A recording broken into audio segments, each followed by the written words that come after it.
Hello everyone. Today, let's talk about something close to my heart. Failure is more important than succeeding. Alam niyo ba, failure is not the end? In fact, it's the best teacher. Para sa akin, bawat pagkakamali, bawat pagkatalo, may dalang aral. Remember nung natuto tayong magbike? Ilang beses tayong nadapa? Pero di ba, dahil dito natuto tayong bumangon, failure humbles us, makes us stronger, and shows us kung gaano tayo katibay. Minsan iniisip natin, mas okay na lang magtagumpay agad. Pero kung walang failure, paano natin malalaman ang tunay na halaga ng success? So friends, tandaan, failure is more important than succeeding. Kapag nadapa tayo, bangon ulit.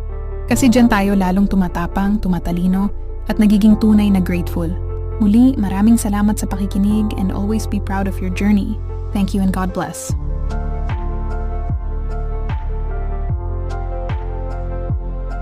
Hello everyone. Today, let's talk about